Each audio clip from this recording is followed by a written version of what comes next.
आप देख रहे हैं लाइव इंडिया हर पल। बीजेपी नेता राघव चड्ढा ने कहा है कि बीते कुछ घंटों में पंजाब में 2 बम ब्लास्ट हुए हैं, एक जालंधर और दूसरा अमृतसर में। हम इसकी निंदा करते हैं, स्थिति चिंताजनक है। ये बम ब्लास्ट पंजाब की अमन और अशांति के साथ खिलवाड़ करने की कोशिश है। पंजाब के डीजीपी साहब ने मौके पर जाकर और शुरुआती जांच में यह पाया कि इस वारदात के पीछे पाकिस्तान के आईएसआई का हाथ है। दूसरी ओर पंजाब के सीएम भगवंत मान का बयान देखिए। वो बयान दे रहे हैं कि इस वारदात के पीछे पाकिस्तान के आईएसआई का हाथ नहीं है, बल्कि बीजेपी का हाथ है। बीते कुछ घंटों में पंजाब में 2 बहुत खतरनाक वारदातें हुई हैं, 2 बॉम्ब ब्लास्ट हुए हैं, एक जालंधर में, एक अमृतसर में। हम इसे कंडेम करते हैं। स्थिति बहुत सेंसिटिव है, चिंताजनक है और सीधे तौर पर यह बॉम्ब ब्लास्ट पंजाब की अमन और शांति से एक प्रकार का खिलवाड़ करने की कोशिश है।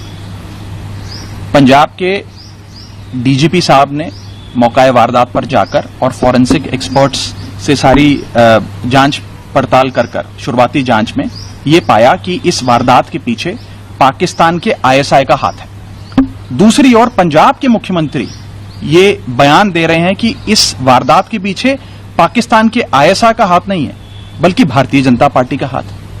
तो मैं सीधे तौर पर यह पूछना चाहता हूं कि पंजाब के मुख्यमंत्री भगवंत मान साहब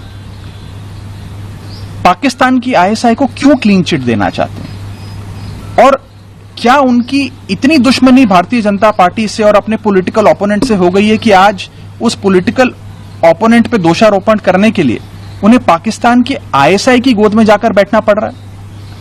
हम अक्सर देखते हैं कि आईएसआई जब भी किसी वारदात को अंजाम देती है तो उसके बाद उससे किनारा कर लेती है और कहती है ये तो फॉल्स फ्लैग ऑपरेशन है, हमारा कुछ लेना देना नहीं है।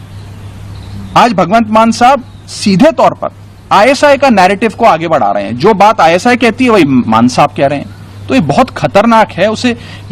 मैं समझने का प्रयास कर रहा हूं कि क्यों भगवंत मान साहब, ऐसी कौन सी वो कंपल्शंस हैं जिसके चलते उन्हें इन आतंकवादियों को और इस आईएसआई को क्लीन चिट देने की इतनी जल्दी पड़ी है, और सीधे तौर पर वे अपने पॉलिटिकल ओपोनेंट को इसके लिए ब्लेम कर रहे हैं। ये बहुत चिंताजनक बयान है। इसे गंभीरता से लेना चाहिए और समझना चाहिए कि उनकी ऐसी क्या मजबूरियां हैं जिसके चलते वो इस प्रकार के बयान देने के लिए मजबूर हैं।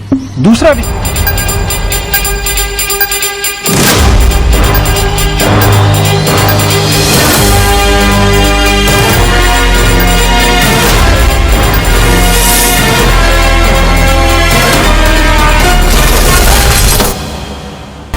आप देख रहे हैं लाइव इंडिया हर पल।